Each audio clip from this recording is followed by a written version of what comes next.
السلام عليكم ورحمة الله وبركاته. إن الحمد لله نحمده ونستعينه ونستغفره ونعوذ بالله من شرور أنفسنا ومن سيئات أعمالنا. من يهده الله فلا مضل له ومن يضلل فلا هادي له، وأشهد أن لا إله إلا الله وحده لا شريك له، وأشهد أن محمدًا عبده ورسوله صلى الله وسلم وبارك عليه وعلى آله وأصحابه أجمعين. أما بعد، فهذا درسنا الأخير من هذا الكتاب في هذا النصف الأول من شهر رمضان المبارك، ونسأل الله عز وجل أن يوفقنا للعودة إليه لاحقا. أما بعد، فكنا لازلنا في صدد ذكر آثار وعقوبات الذنوب والمعاصي. قال المؤلف رحمه الله تعالى: ومن آثار الذنوب والمعاصي أنها تحدث في الأرض أنواعا من الفساد في المياه والهواء والزروع والثمار والمساكن. قال تعالى: ظهر الفساد في البر والبحر بما كسبت أيدي الناس ليذيقهم بعض الذي عملوا لعلهم يرجعون. قلت: أراد أن الذنوب سبب الفساد الذي ظهر، وإن أراد أن الفساد الذي ظهر هو الذنوب نفسها فيكون اللام في قوله ليذيقهم بعض الذي عملوا لام العاقبة والتعليل، وإنما أذاقنا الشيء اليسير من أعمالنا، فلو أذاقنا كل أعمالنا لما ترك على ظهر الأرض من دابة. وأما تأثير الذنوب والمعاصي في الأرض فما يحل بها من الخسف والزلازل ومحق بركتها. وأما تأثير الذنوب في الصور والخلق فقد روى الترمذي عن النبي صلى الله عليه وسلم أنه قال: خلق الله آدم وطوله في السماء 60 ذراعا فلم يزل الخلق ينقص حتى الآن. رواه البخاري ومسلم. Donc, nous sommes aujourd'hui dans notre dernier cours dans ce livre très bénéfique, et on demande à Allah Azza wa Jal de nous permettre d'y revenir plus tard. Comme vous savez, on s'était engagé à faire ce livre dans la première quinzaine et de passer à l'explication des noms d'Allah Tabaraka wa Ta'ala pour la deuxième quinzaine. Comme vous savez, on a déjà écoulé la moitié du mois. Allahu Akbar. Donc, nous sommes toujours avec les effets néfastes des péchés. Et l'imam Ibn al-Qayyim rahimahullah nous dit: parmi les effets néfastes des péchés, il y a les nombreux maux que ceux-ci causent sur terre, que cela soit dans ses eaux, ou dans son air, ou dans ses récoltes, ou encore dans les habitations en elles-mêmes. Allah Tabaraka wa Ta'ala dit dans le Coran, ce qui a pour sens: la corruption a fait son apparition partout sur terre et en mer, et ce en raison des péchés commis par les gens. Ceci dans le but de leur faire goûter et de leur faire ressentir les conséquences de leurs actes. Peut-être vont-ils revenir et se repentir. Et l'imam al-Qayyim rahimahullah nous dit que lorsqu'on dit que les péchés sèment la corruption et le désordre sur terre et affectent toutes choses, ce sont leurs effets qui font ça. Ce qui est voulu ici dans le verset: le mal a fait son apparition sur terre et en mer par la cause de ce que les gens ont commis. Ce qui est voulu ici, ce sont les effets des péchés, et non pas les péchés en eux-mêmes. Certes, les péchés en eux-mêmes sont un mal, mais ce qui est visé par le mal qui s'est propagé sur terre et en mer, ce sont les effets des péchés des êtres humains. Et l'imam Al-Qayyim le dit, en vérité, Allah Tabaraka wa Ta'ala ne nous fait subir sur terre qu'une infime partie des conséquences de nos péchés.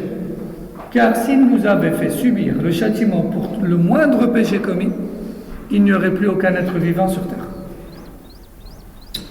Puis il dit, rahimahullah, quant aux effets des péchés sur la terre en elle-même, eh bien nous pouvons citer les séismes et les fissures et la disparition de la bénédiction sur terre.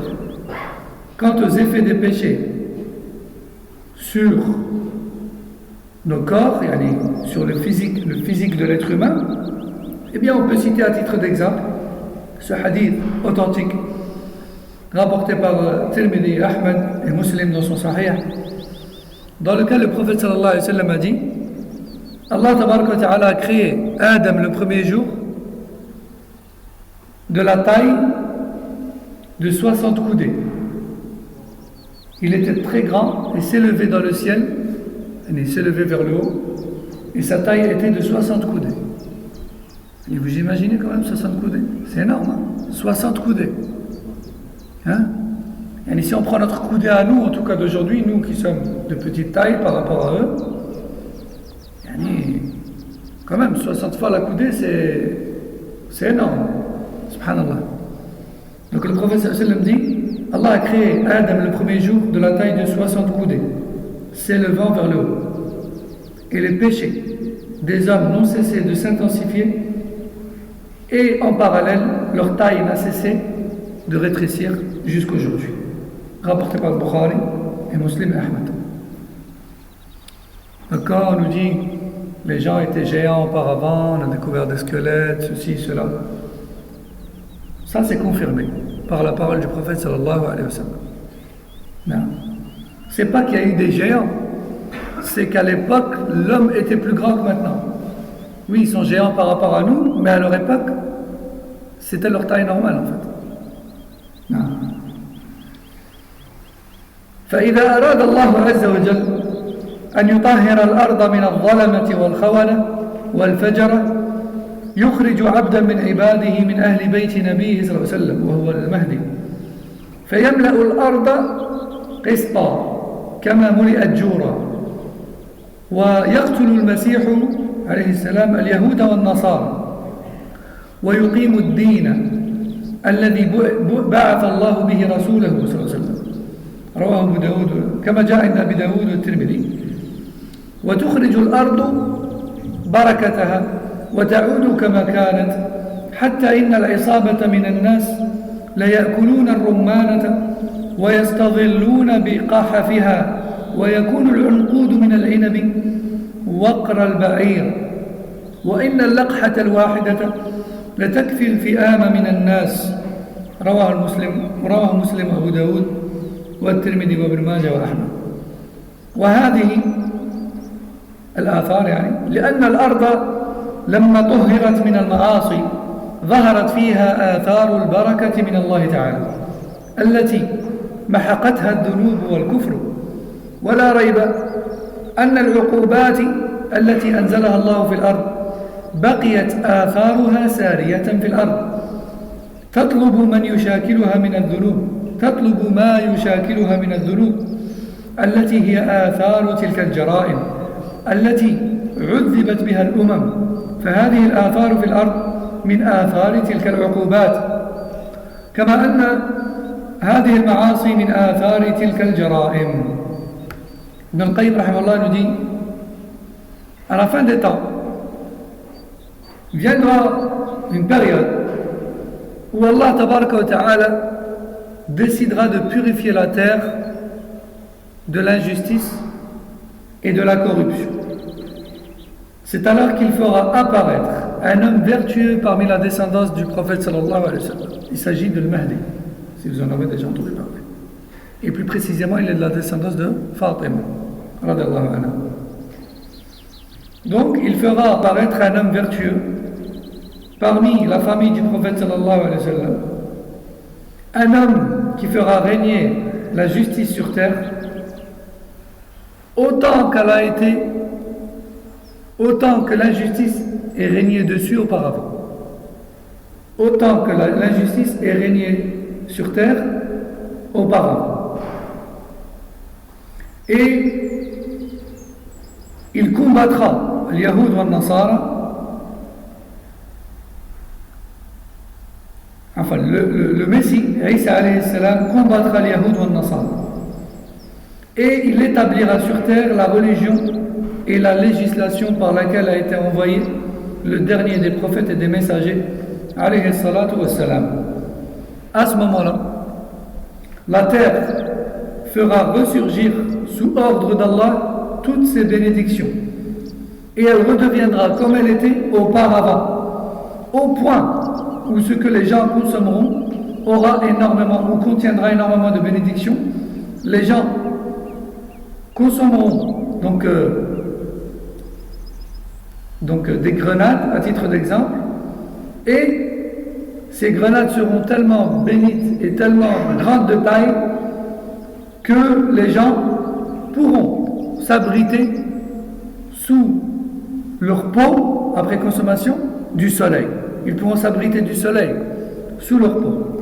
Aussi, les raisins seront de grande taille et pleins de bénédictions. Aussi, juste une bouchée de nourriture sera tellement bénie qu'elle suffira pour un groupe de personnes. Elle fait pour un grand groupe de personnes, juste une bouchée. Tellement il y aura la bénédiction. Rapporté par Muslim, Abu Daoud, et Tirmidhi, Ibn Majah et Ahmad. Ibn al-Qayyim nous dit ceci car lorsque la terre sera purifiée des péchés et leurs effets qui perdurent depuis si longtemps, la bénédiction reviendra à la terre. Cette bénédiction qui avait été levée et chassée par les péchés des êtres humains et leurs effets. Ibn al-Qayyim nous dit, il n'y a aucun doute sur le fait que le manque de bénédiction et les catastrophes que l'humanité vit aujourd'hui sur terre n'est que l'accumulation des effets des péchés qui datent depuis les ancêtres et les peuples anciens.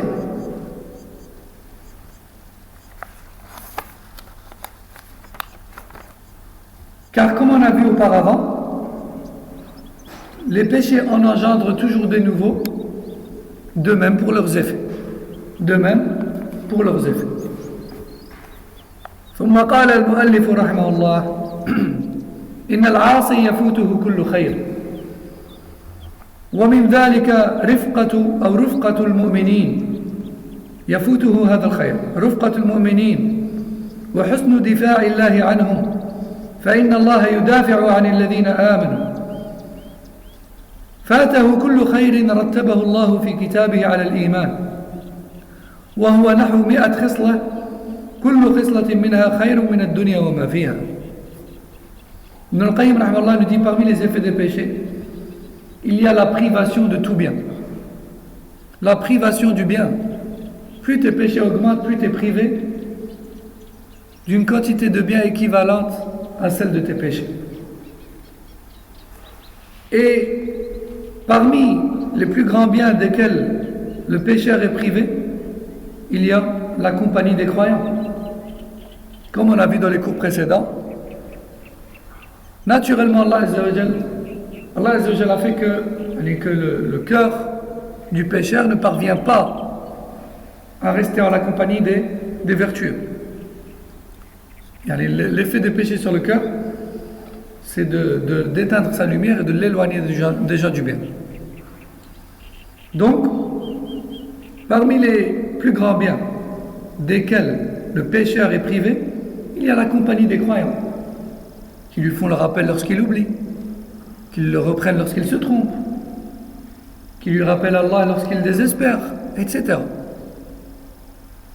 De plus, Allah Tabaraka wa Ta'ala s'est engagé à défendre les croyants. Il s'est engagé à défendre ceux qui ont eu la foi.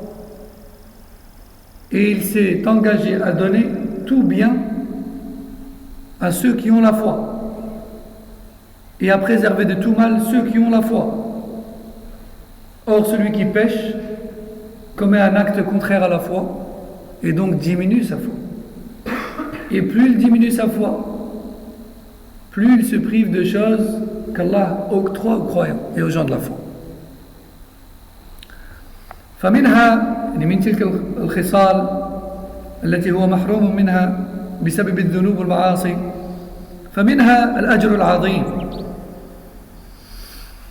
ومنها الدفع عن المؤمنين شرور الدنيا والآخرة ومنها استغفار الملائكة حملة العرش لهم ومنها موالاة الله لهم ومنها أمره الملائكة بتثبيتهم ومنها أن لهم الدرجات عند ربهم والمغفرة والرزق الكريم ومنها العزة ومنها المعية لأهل الإيمان معية الخاصة ومنها الرفعة في الدنيا والآخرة ومنها أمانهم من الخوف يوم يشتد الخوف ومنها أنهم المنعم عليهم الذين أمرنا الله أن نسأله أن يهدينا صراطهم في كل ركعة ومنها أن القرآن إنما هو هدى وشفاء للذين آمنوا والمقصود أن الإيمان سبب جالب لكل خير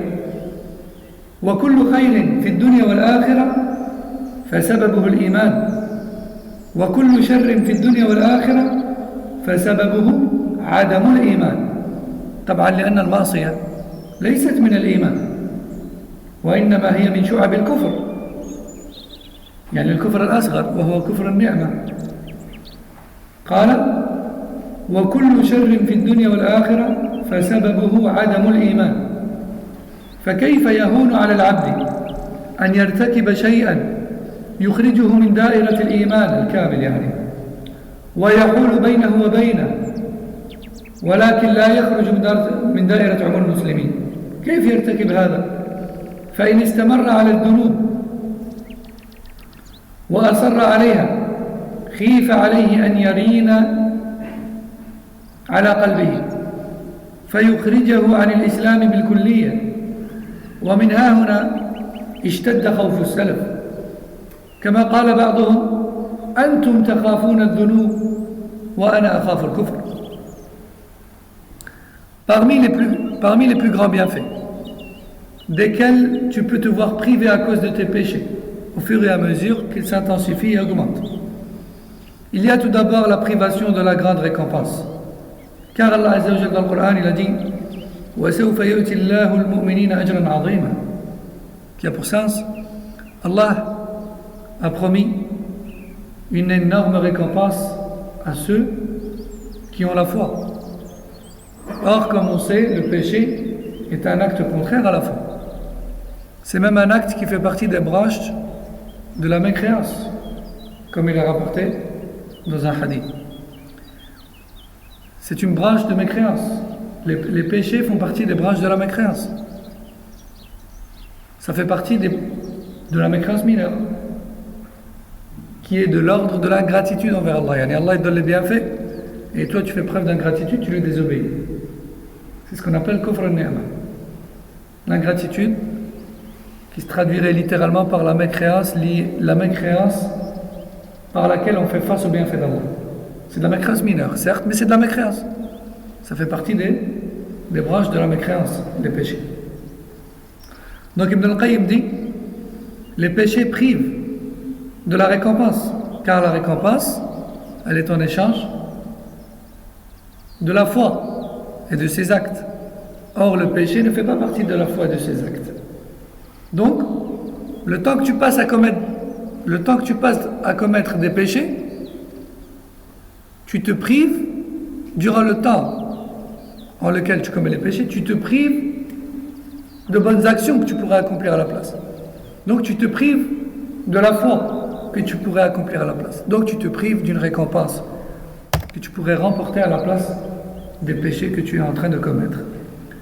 Parmi les biens desquels on se voit privé à cause des péchés, il y a le fait de se voir défendu par Allah face aux menaces de la dunya et de l'akhirah. Allah dans le Coran dit qu'il y a pour sens, Allah défend les gens de la foi. Or les péchés ne font pas partie des actes de la foi. Donc plus tu commets de péchés, plus tu te prives de la protection et de la défense d'Allah Azza wa Jalla. Aussi parmi les biens desquels on se voit privé à cause des péchés, il y a l'invocation des anges en notre faveur, comme on a vu dans le cours dernier. Allah Azza wa Jalla dit ce qui a pour sens les anges qui portent le trône ainsi que ceux qui se trouvent autour de lui, autour du trône, glorifient et louent Allah, leur Seigneur, et croient en lui, et ils demandent pardon pour les croyants, qu'ils invoquent pour les gens de la foi. Or, comme on a dit, plus tu commets des péchés, plus tu baisses ta foi, et donc plus tu commets de péchés, moins tu as droit à leur invocation. Ou plutôt, moins tu tireras profit de leurs invocations. Parmi les biens desquels on est privé à cause des péchés, il y a aussi l'alliance d'Allah, tabaraka wa ta'ala.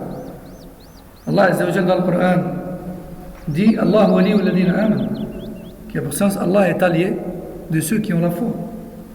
Or, plus tu commets des péchés, plus tu diminues ta foi, et plus tu diminues ta foi, moins tu as droit à l'alliance d'Allah pour toi.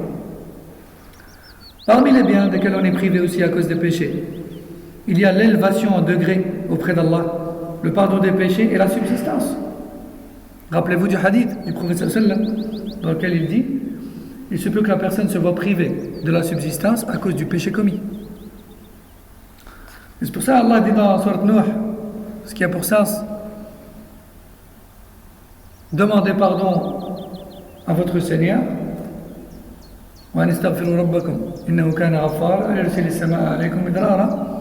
Il vous donnera de la pluie et il vous donnera des descendances et des biens. Et il vous donnera des jardins et des ruisseaux. Qu'avez-vous à ne pas avoir espoir en Allah alors qu'il vous a créé à partir de rien et a fait évoluer votre existence d'étape en étape, votre formation d'étape en étape dans la matrice.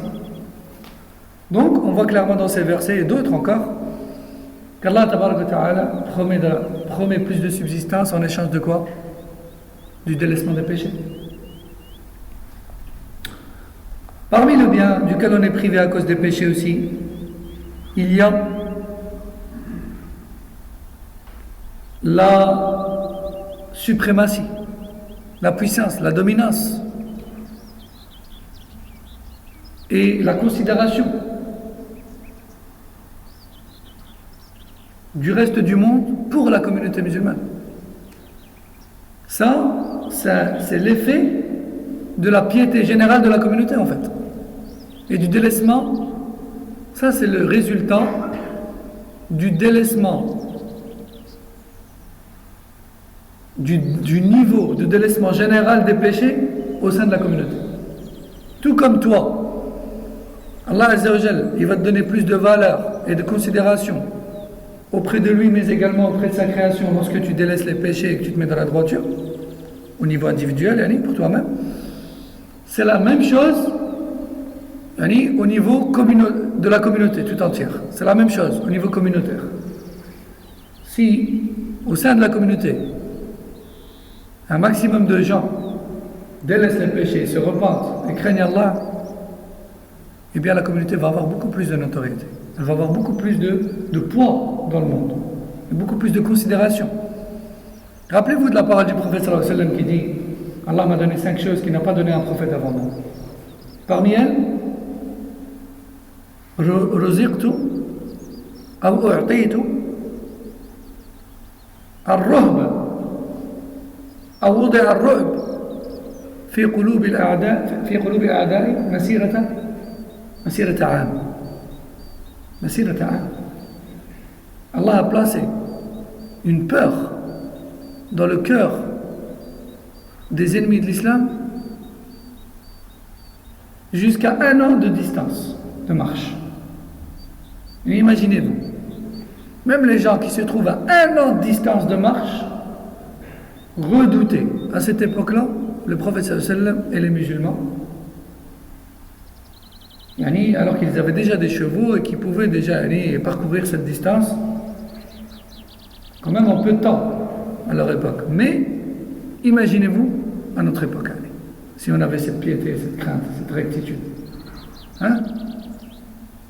Aujourd'hui, beaucoup au sein de la communauté musulmane, on ne peut pas dire qu'il n'y a pas de puissance matérielle ou militaire ou gouvernementale.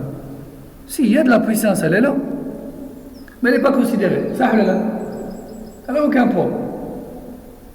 Elle n'a aucun poids. Le reste du monde n'a pas peur du monde musulman. C'est vrai ou faux? C'est vrai. Ils s'en moquent ouvertement. C'est à cause de quoi? C'est à cause de nous-mêmes. On ne doit pas leur en vouloir. On doit en vouloir à qui? À nous-mêmes. Donc, l'imam Ibn al-Qayyim rahimahullah nous dit, parmi les biens desquels on se voit privé à cause des péchés, il y a l'izza,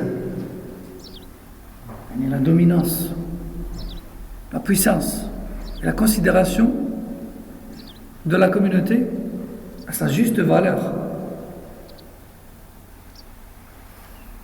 Parmi les biens desquels on se voit privé à cause des péchés, il y a la compagnie d'Allah à travers ses attributs, la compagnie particulière qu'il offre aux croyants. Vous vous rappelez, on avait vu les 2 types de compagnie d'Allah. Vous vous rappelez? C'est un peu comme la miséricorde en fait. Il y a la compagnie générale à travers les noms et attributs d'Allah. Allah Azza wa Jalla, il entend tout le monde et il voit tout le monde. Et il connaît parfaitement le contenu de la poitrine de quiconque. Donc il est avec tous à travers ses noms, ses attributs, à travers ses attributs. En revanche, il offre aux croyants parmi ses serviteurs une compagnie particulière.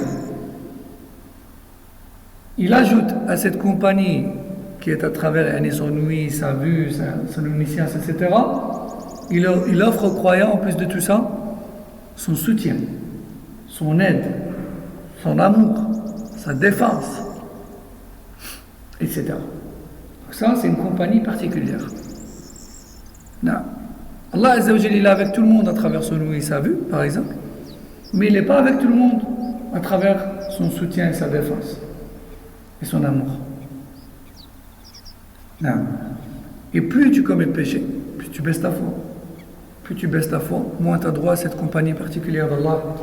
Et rappelez-vous du hadith dans lequel le prophète sallallahu alayhi wa sallam dit: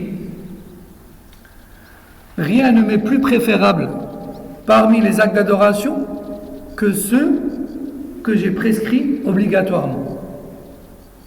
Puis, le serviteur ne cesse de se rapprocher de moi à travers les actes surérogatoires jusqu'à ce que je l'aime. Et si je l'aime, alors je deviens son ouïe avec laquelle il voit, sa main avec laquelle il saisit, ses pieds avec lesquels il marche. S'il me demande protection, je le protège. Et s'il me demande quoi que ce soit d'autre, je lui donne. Lorsqu'Allah Azza wa Jalla dit dans ce hadith divin: je suis sa vue avec laquelle il regarde, et sa main avec laquelle il saisit, son pied avec lequel il marche, vous doutez bien que ça ne veut pas dire qu'Allah devient nos mains, nos pieds, nos yeux. Ce qui est voulu ici, c'est qu'il nous guide au point où l'on ne regarde plus que ce qui lui plaît. Et on délaisse le regard qu'il déteste. Et on ne fait avec nos mains que ce qui lui plaît. Et on délaisse tout ce qu'il déteste. Et on ne marche que vers ce qui lui plaît. Et on délaisse le fait de se rendre là où il déteste. Et ça, c'est une compagnie à travers sa guidée. Tabaraka wa ta'ala. Pour qui? Pour les croyants, qui ont non seulement accompli ce qu'il leur a ordonné, mais en plus de ça, ils ont ajouté des surérogatoires en plus. Ça, c'est une compagnie, ça, halala. C'est une compagnie générale ou particulière? Hein? Les frères par là, ils répondent jamais. C'est une compagnie générale ou particulière? Particulière. Non. C'est la compagnie de la guidée. Et plus on commet de péché, plus on baisse la foi, moins on a droit à cette compagnie particulière. Parmi les bienfaits desquels on se prive à travers les péchés, il y a l'élévation dans la dunya et dans le delà. L'élévation dans la dunya et dans le delà. L'élévation en degré auprès d'Allah Azza wa Jalla. Parmi les biens desquels on se prive, il y a le sentiment de sécurité face à toute menace qu'Allah Azza wa Jalla place dans le cœur des croyants. Allah Azza wa Jalla donne le sentiment de sécurité et il protège véritablement les croyants, comme on a vu. Quand bien même on se trouve face au plus grand danger et aux plus grandes catastrophes, le croyant, lui, il est confiant. Il a confiance en Allah. Il n'a pas peur parce qu'il ne se sent pas hypocrite. Il obéit à Allah. Il fait son maximum. Donc, il n'a pas peur. Tout en se disant, ce qui m'arrivera, c'est ce qu'Allah a décrété. Quant à moi, à mon niveau, j'ai fait tout ce que je devais faire. Donc, Allah Azza wa Jalla donne aux croyants qui lui obéissent, qui délaissent les péchés, un sentiment de sécurité véritable face à toute menace. Et il est connu, que ce soit sur base des textes ou même dans le ressenti de chacun d'entre nous, que lorsque l'on commet des péchés, on se sent en danger. Et on ressent une peur, toutefois qu'il reste un minimum de foi dans le cœur. Parce que s'il n'y a plus de foi, comme on l'a dit, on ne ressent plus ça. S'il ne reste plus de vie dans le cœur, on ne ressent plus ça.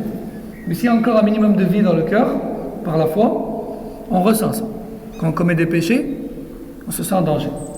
Tu imagines, je meurs maintenant, Allah Musta'an. Hein? Imagine, je meurs en plein péché. On commet le péché, mais en même temps, on est mal à l'aise. Et on a peur. Imagine, on meurt à ce moment-là. Hein? Ou bien lorsque tu vas dormir au soir, tu ne t'es pas repenti de ton péché.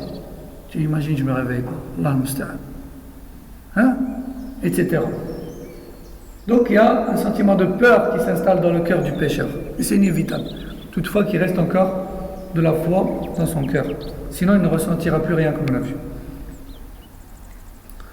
Parmi les bienfaits d'Allah Azza wa Jalla, desquels le pécheur est privé, on peut citer également donc la guidée vers et dans le droit chemin qu'Allah Azza wa Jalla a promis d'offrir aux croyants et qu'il nous a enjoint de lui demander dans chaque raka'a. Ihdina as-sirat al-mustaqim. Qu'on verra demain d'ailleurs dans le tafsir, Inch'Allah. Ce bienfait-là, qui est celui de la guidée, Allah Azza wa Jalla ne le donne à la base qu'aux croyants. Et plus tu as de foi, plus tu es guidé vers la connaissance et la droiture, moins tu as de foi, plus tu diminues ta foi à cause des péchés, moins tu vois clair, et plus tu es détourné de la lumière et de la droiture. Parmi les bienfaits desquels on se prive aussi, il y a la guérison qui est contenue dans le Coran. Allah Azza wa Jalla dit dans le Coran, قُلْ هُوَ لِلَّذِينَ آمَنُوا هُدًى وَشِفَاءً. Dis-leur, ô Mohammed, que ce Coran est une guidée et une guérison pour les gens de la foi. Pour les gens de la foi. Ça on voit, comme je vous dis à chaque fois, on voit souvent des personnes qui ne sont pas dans la droiture et du coup ils sont porte ouverte pour les shayatin. Il y en a qui se font posséder, il y en a qui subissent des mauvais œils, il y en a qui subissent des jalousies, il y en a qui subissent des sorcelleries. Ils sont dans des états pas possibles. Et ils viennent à la mosquée, ils demandent ruqya. Ils demandent à ce qu'on leur récite le Coran pour guérir. Mais lorsque tu vois leur état, tu es triste. Parce que tu vois très bien que cette personne, elle ne connaît rien d'Allah en fait. Mais elle veut la guérison d'Allah. Mais Allah Azza wa Jalla restreint le don de la guérison particulièrement et en priorité aux gens de la foi. Et quand bien même cette personne, tu lui récites et elle guérit par la permission d'Allah, ça va revenir. Parce qu'elle n'est pas dans la droiture, elle n'a pas de bouclier. Allah Azza wa Jalla dit dans le Coran, ce qui a pour sens, dis-leur à Mohammed, ce Coran est une guidée et une guérison pour les gens de la foi. Or, plus les péchés sont commis, plus la foi diminue. Et plus la foi diminue, plus le Coran, et moins le Coran fait effet sur le malade. Surtout s'il est censé être musulman, mais dans la droiture et qu'il se détourne volontairement d'Allah. Il connaît le haqq. C'est pas quelqu'un d'ignorant. Lui, il connaît la vérité. Lui, il prie pas. Il connaît la vérité, mais comme elle est péché, elle connaît la vérité, mais elle ne se voile pas. Il ou elle connaît la vérité, mais j'aime pas. Combien de frères et de sœurs on voit dans la rue, malheureusement, qui fument et qui mangent sans gêne. Avant, au moins, ces gens-là, qui mangeaient volontairement, se cachaient, ils avaient honte. Aujourd'hui, sans honte. La femme, peut-être qu'elle a ses monstrueux. Et lui, il a ses monstrueux. Il fume devant toi. Et si seulement il fume avec une cigarette, parce que c'est déjà grave, mais si seulement il fume la drogue, carrément, devant toi, en pleine journée de Ramadan, sans honte. Sans honte. Cette personne-là, elle n'a pas de pudeur face à Allah Azza wa Jal. Si elle avait de la pudeur face à Allah Azza wa Jal, elle n'aurait pas commis ça. Non. Il ne faut surtout pas se dire, regarde, il n'a même pas honte que les musulmans le voient. En fait, c'est bien plus grave que ça. Il n'a déjà pas honte que celui qui voit tout le voit. Comment veux-tu qu'il ait honte de tout?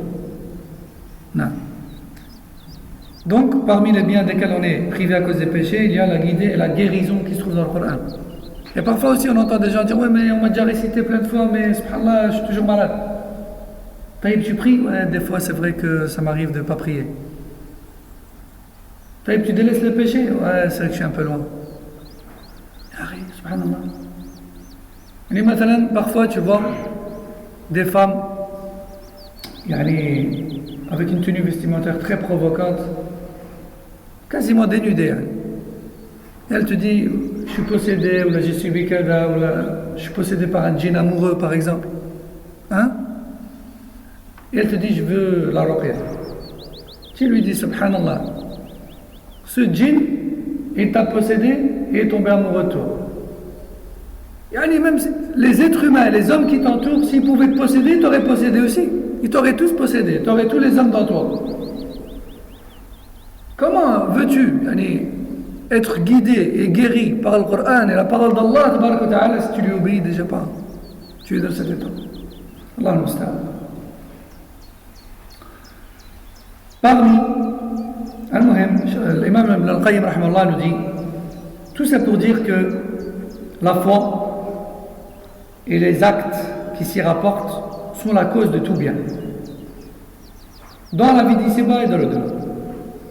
Et les péchés qui sont en contradiction, les péchés qui sont une contradiction à la foi, sont la cause de tout mal dans la dunya et dans l'akhirah. Parce que, comme on l'a dit, le péché est un acte contraire à la foi.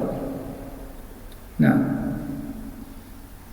Comment est-ce que le serviteur peut se sentir à l'aise et bien dans sa peau alors qu'il contredit la foi à travers ses péchés et commet des actes de mécréance mineurs, comme on a dit, qui vont venir envelopper son cœur et le faire plonger dans les ténèbres, petit à petit. Et cela peut devenir d'autant plus grave qu'il recouvre totalement le cœur avec une couche épaisse de ténèbres, au point où il quitte la foi et l'islam totalement. Et qu'Allah nous en préserve. طيب نختم بهذا. قال ومن عقوبات الذنوب والمعاصي أنها تضعف سير القلب إلى الله والدار الآخرة أو تعوقه أو توقفه وتقطعه عن السير فلا تدعه يخطو إلى الله خطوة هذا وإن لم ترده عن وجهته إلى ورائه فالذنب يحجب الواصل ويقطع السائر وينكس الطالب والقلب إنما يسير إلى الله بقوته فإذا مرض بالذنوب ضعفت تلك القوة التي تسيره فإن زالت بالكلية انقطع عن الله انقطاعا يصعب تداركه والله المستعان. فالذنب إما أن يميت القلب أو يمرضه مرضا مخوفا أو يضعف قوته ولا بد حتى ينتهي ضعفه إلى الأشياء الثمانية التي استعاذ منها النبي صلى الله عليه وسلم، وهي الهم والحزن والعجز والكسل والجبن والبخل وضلع الدين وغلبة الرجال. رواه البخاري ومسلم. وكل اثنين منها قرينان، فالهم والحزن قرينان، فإن المكروه الوارد على القلب إن كان من أمر مستقبل يتوقعه أحدث الهم متعلق بالمستقبل، وإن كان من أمر ماض قد وقع أحدث الحزن، فالحزن متعلق بالماضي. والعجز والكسل قرينان، فإن تخلف العبد عن أسباب الخير والفلاح إن كان لعدم قدرته فهو العجز، وإن كان لعدم إرادته فهو الكسل. وكذلك الجبن والبخل قرينان، فإن عدم النفع منه إن كان ببدنه فهو الجبن، وإن كان بماله فهو البخل. وكذلك ضلع الدين وقهر الرجال قرينان، فإن استيلاء الغير عليه إن كان بحق فهو من ضلع الدين، وإن كان بباطل فهو من قهر الرجال. والمقصود أنه كما أن الذنوب والمعاصي من أقوى الأسباب الجالبة لجهد البلاء ودرك الشقاء وسوء القضاء وشماتة الأعداء، وكذلك هي من أقوى الأسباب الجالبة لزوال النعم وتحول العافية وفجاءة النقمة وجلب جميع مساخط الله عز وجل. Donc, malheureusement, j'aurais voulu qu'on aille un peu plus loin aujourd'hui, mais on va terminer avec ce dernier passage. L'imam Ibn al-Qayyim rahimahullah nous dit, parmi les effets néfastes des péchés, il y a l'affaiblissement du cœur et son ralentissement dans son avancée vers l'agrément d'Allah et l'au-delà.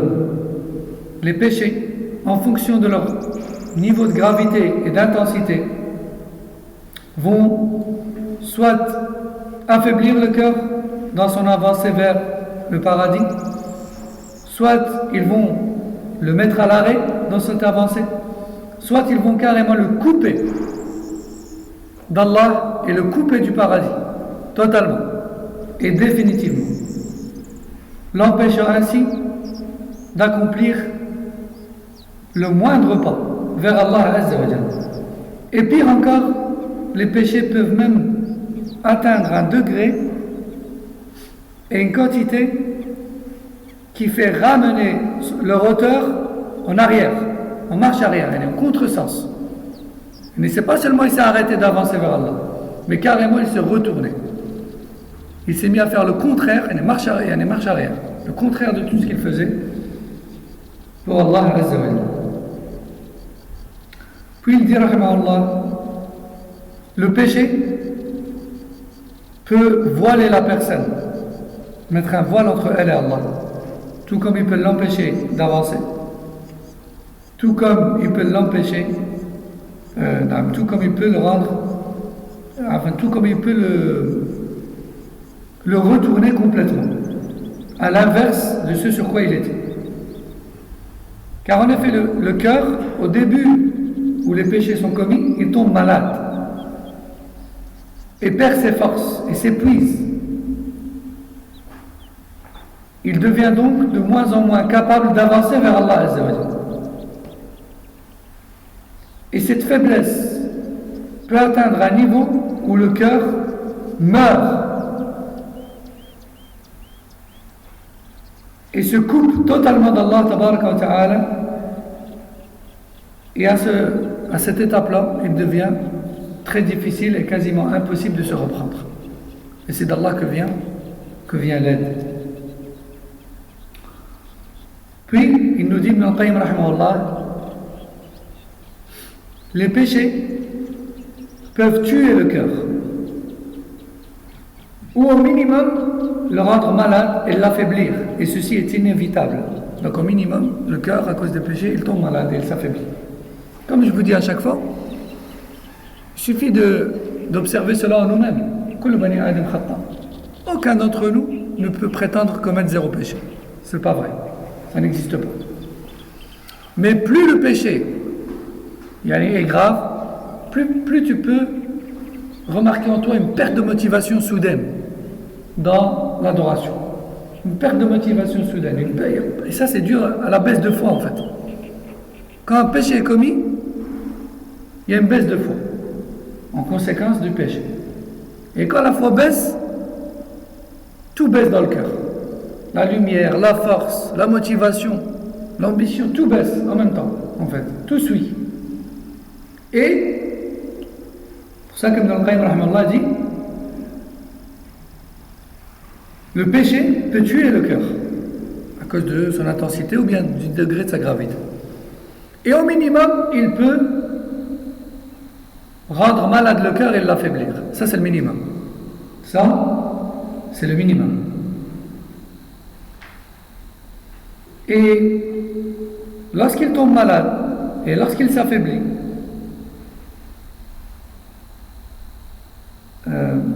il développe les 8 maladies que le prophète sallallahu alayhi wa sallam a citées dans le hadith et contre lesquelles le prophète sallallahu alayhi wa sallam demandait constamment protection. Quelles sont ces 8 maladies? Al-Ham, qui est le souci de ce qui va venir, de ce qui va arriver. Le fait de devenir soucieux. Ça, c'est l'une des répercussions des péchés, le fait d'être soucieux. Le croyant, il n'est pas soucieux. Le croyant, chaque matin, il dit Ya Hayyu Ya Qayyum, bi rahmatika astaghith, aslah li sha'ni kullah, wa la takilni ila nafsi tarfata 'ayn. Et il va qu'à ses occupations. Et chaque soir, pareil. Le croyant, chaque matin, il dit quoi? Ô toi le vivant, ô toi qui administre tout, je fais appel à ta miséricorde, occupe-toi de toutes mes affaires et ne m'abandonne pas même le temps d'un clignement de yeux. Et il dit aussi Bismillah, alladhi la yadurru ma'a ismihi shay, fil ardi wa la fis sama', wa huwa as-sami'ul 'alim, 3 fois. Au nom d'Allah, avec lequel aucun mal ne peut nous toucher, ni dans les cieux ni dans la terre, 3 fois. Ça, c'est parmi les invocations du matin et du soir. Le croyant, chaque matin et chaque soir, il dit ça. Il place toute sa confiance en Allah et il va à ses occupations. Il n'est pas soucieux, le croyant. Plus tu as de foi, moins tu es soucieux normalement. Moins tu as de foi à cause des péchés et plus tu es soucieux. Quand tu vois que tu es dans une période où tu es trop pensif, trop soucieux, tu sais à quoi c'est dû. Tu sais et c'est à cause de quoi? C'est à cause des péchés. Comme dit Ibn al-Qayyim, des fois quand l'un d'entre nous il fait n'importe quoi ou là, il bug, comme on dit nous dans le langage courant, il dit Allah Moussa, qu'est-ce que je suis en train de faire moi? Allah al-ham, c'est parce que je suis trop pensif, trop soucieux, c'est pour ça que j'ai la tête ailleurs. Al-ham. Le prophète sallallahu alayhi wa sallam demandait protection contre l'ham, le souci de ce qui va venir. Et Ibn al-Qayyim nous dit que ça fait partie des effets des péchés. Aussi al-huzn, la tristesse profonde liée au passé. Le fait de penser toujours au passé, de vivre dans le passé, d'être toujours triste à cause du passé. Ça aussi, c'est un châtiment. Ça, c'est un effet des péchés. Parce que le mu'min, lui, il dit quoi par rapport au passé? Il dit quoi le mu'min?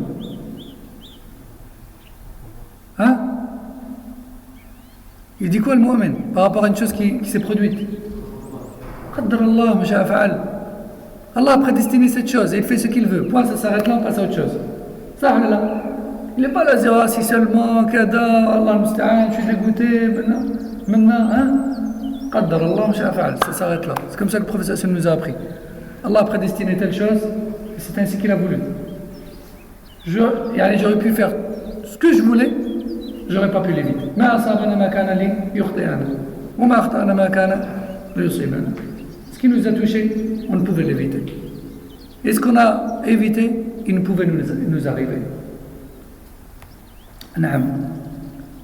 Et dans le langage de l'Amia, dans le dialecte courant, ils disent quoi الناس؟ Ils disent هذا المكتوب تاع رب العالمين. Et ils disent aussi, rajoute quoi ça? Les Fatmat. Ça, là. Ils disent ça, c'est le destin d'Allah, et ce qui est passé est mort. Yani, ça ne sert à rien de revenir dessus. Tu ne peux pas rattraper le passé. Par contre, tu peux œuvrer pour le futur. Et comme dit Ibn al-Qayyim dans d'autres livres, il dit, celui qui passe son temps à penser au passé, en fait, il est en train de perdre son passé, il l'a déjà perdu, et il perd son avenir aussi. Parce que pendant qu'il est en train de penser, il rate l'occasion de faire mieux et d'avancer dans le futur. Ça ne sert à rien en fait.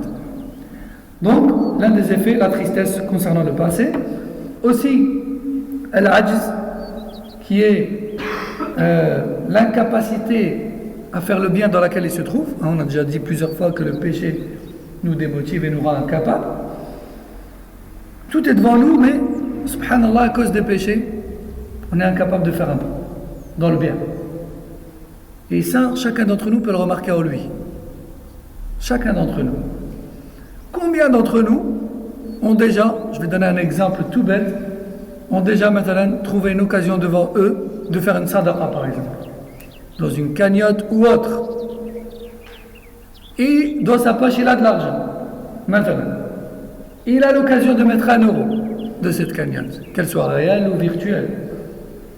Il passe devant, il voit la page et il la referme. Il passe devant la collecte, il passe devant la tirelire, il passe devant le pauvre, il a une pièce dans sa poche. Mais il ne le donne pas. Trace sa route, comme on dit. Alors que c'était l'occasion pour lui. Hein? Il a été privé. Pourquoi il a été privé à votre avis? À cause de ses manquements. Sa foi est basse. Si sa foi elle était haute, même s'il avait 1 centime, il chercherait après, dans le fond de sa poche pour le donner. Parce qu'il veut faire le khair, autant qu'il peut. Mais il ne l'a pas fait. Il a été incapable. On appelle ça al-ajz, l'incapacité. Il demandait aussi, alayhi salam, protection contre le kasal, la paresse. Pareil, la paresse. Hein? La paresse. Aussi, al-jubn. On traduit ça par le manque de courage. Le manque de courage. Ou encore, al-bukhl, l'avarice. Ça rejoint un peu ce que j'ai donné avant, parce que j'ai donné l'exemple par rapport à la sadaqa, mais j'aurais pu donner un autre exemple, mais ça se rejoint, l'avarice. Aussi, parmi les effets des péchés contre lesquels le prophète sallallahu alayhi wa sallam demandait protection, parmi les choses contre lesquelles il demandait protection, il y a quoi? Il y a